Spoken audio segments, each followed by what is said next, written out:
Hi and welcome to the Ruby Tuesday. I am Ruben. And I am Kay. And today we are doing something different. We are doing top 20 original Netflix series to watch while you are...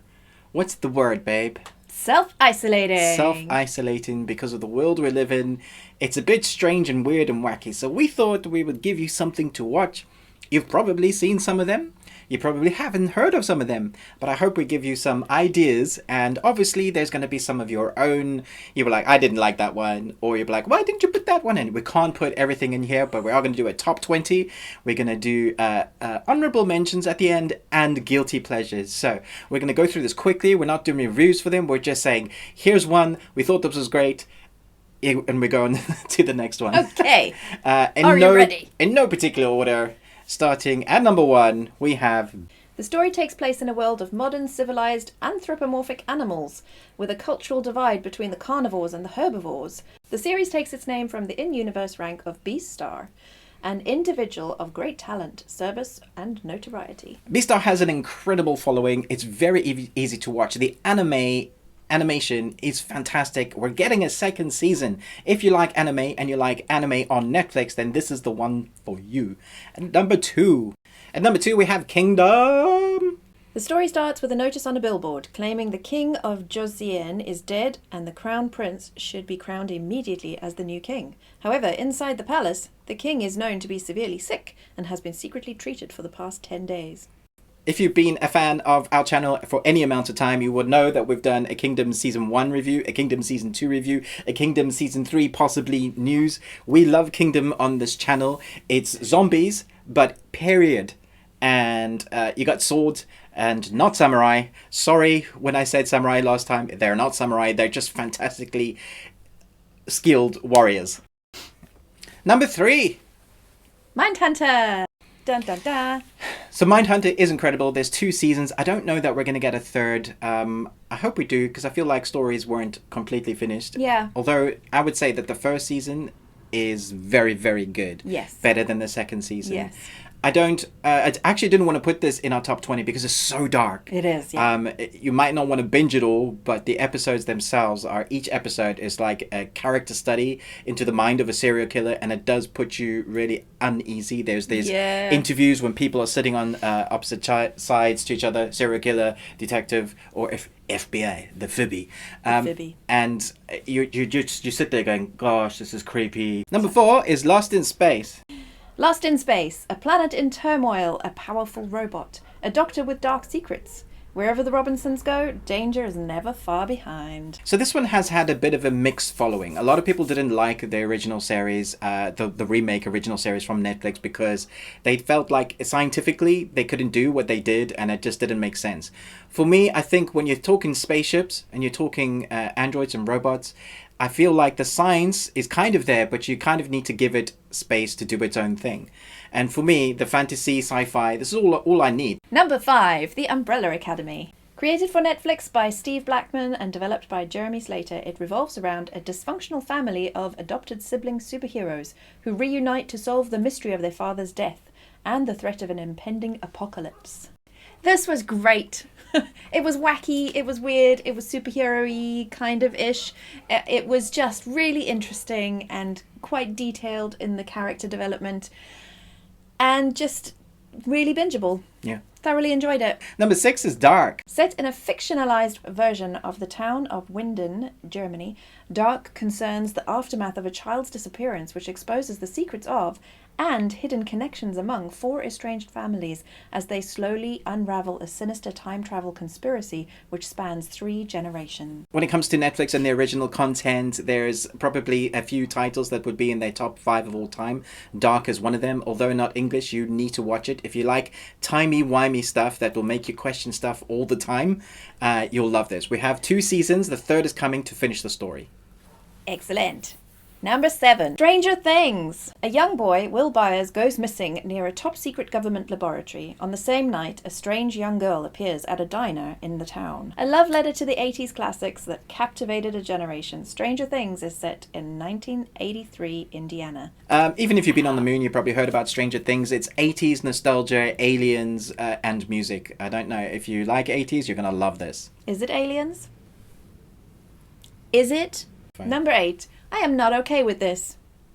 I am not okay with this. Sydney is a teenage girl navigating the trials and tribulations of high school while dealing with the complexities of her family, her budding sexuality, and mysterious superpowers just beginning to awaken deep within her.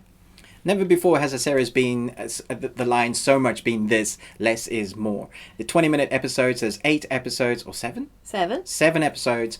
It leaves you wanting more, which is a great way to go. It's quirky, funny, and weird, wacky, and has a really great side character protagonist. Number 9, The Stranger. It follows the lives of suburban families whose secrets and lies are made public by the appearance of a stranger.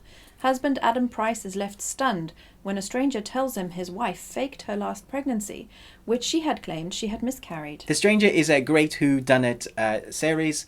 It makes you always question whodunit. Yeah. It's not the best in the world, but it's definitely bingeable, if that makes sense. Number 10, Sex Education. A teenage boy with a sex therapist mother teams up with a high school classmate to set up an underground sex therapy clinic at school. Gillian Anderson, Asher Butterfield, fantastic protagonist, mother and son relationship, and then you have the son who is the sex therapist and his mother's the sex therapist, and it just leads to amazing comedy that you're often very squeamish at. Number 11, You. A dangerously charming, intensely obsessive young man goes to extreme measures to insert himself into the lives of those he is transfixed by. This series is fantastic. It's kind of creepy. It's one of those, again, where you don't know who you're rooting for because the good guy's really a bad guy, and it's just, one of those. So You is Dexter, but learning to be Dexter. Kinda. Yeah. Number 12. The Witcher. The Witcher. Why are you waiting for me to say I don't know. Number 12. The Witcher. Geralt of Rivia, a solitary monster hunter, struggles to find his place in a world where people often prove more wicked than beasts. Ain't that the truth? Love the games? Yes, watch this. Love the books? Yes, watch this. If you know anything about my channel, you'll know how much I love the voice actor Doug Cockle. We have loads of interviews of him, of Doug Cockle, for the voice of the games in the CD Projekt Witcher series. He's the English actor. There's a world here that's going to be really interesting. There's many seasons coming, as I believe 7 so far that Netflix have greenlit.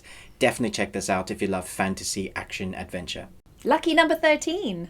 Ragnarok. A small Norwegian town experiencing warm winters and violent downpours seems to be headed for another Ragnarok, unless someone intervenes in time. Like I said now, Ragnarok. Ragnarok. Yeah, I really struggled with that.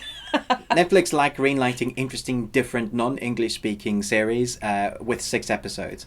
And I feel like this is definitely going to get a second because it's so interesting, so different with the lore. It's not MCU Thor. This is very different. It leans itself heavily into the actual... I feel like it's Norse more... mythology. Yeah, Norse mythology. It feels more authentic, but then you get the drama llamas as well. It was a lot of fun. Number 14. The Ranch. The son of a Colorado rancher returns home from a semi-pro football career to run the family business. This series has completed now. It's finally finished, so you have a complete series to binge. If you're at home and you've been sheltered, you have to stay home for 2 weeks. There's 7 series to watch. It starts off being funny with Ashton Kutcher. I feel like it gets darker as it goes along, and by the end of it, you're so invested to these characters you don't want it to end. But that says a lot about this series, so check it out. 15. Set in a future where consciousness is digitized and stored, a prisoner returns to life within a new body and must solve a mind-bending murder to win his freedom. Altered Carbon is a bit of a mixed bag for us. We loved season 1. Absolutely. We weren't sure about season 2. There's an anime coming on Thursday, depending on when you watch this. So if you like that whole world based on amazing books, check it out. It's sci-fi at some of its best. A massive world to get your head stuck into. Number 16. Orange is the New Black. Convicted of a decade-old crime of transporting drug money to an ex-girlfriend, normally law-abiding Piper Chapman is sentenced to a year and a half behind bars to face the reality of how life-changing prison can really be. Orange is the New Black has a complete story. I think there are 7 seasons. It's one of those things that isn't shy about what themes it tackles. Amazing writing, some amazing awards it's won. It does dip a bit in the middle, but if you start, you're going to be invested in the characters, so you will be carried through. Number 17. The OA. The OA. Having gone missing 7 years ago, the previously blind Prairie returns home, now in her 20s with her sight restored.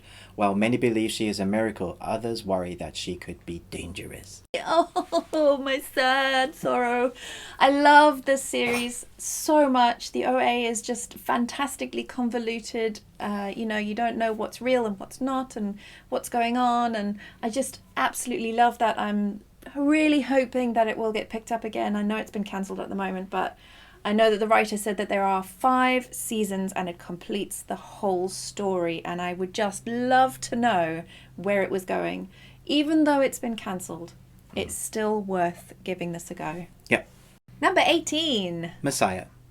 When a CIA officer investigates a man attracting international attention and followers through acts of public disruption, she embarks on a global high-stakes mission to uncover whether he is a divine entity or a deceptive con artist. Messiah is definitely controversial. Yeah. And obviously it's subject matter. But I was very surprised at all the comments for my review for this. 90% of them are all really positive. It didn't matter what part of the world they came from, what their spirituality was. They really enjoyed it because they understood that this was well written, well acted, and they weren't trying to do an agenda. It was just a really great story. Yeah. So check it out. Number 19. On my block.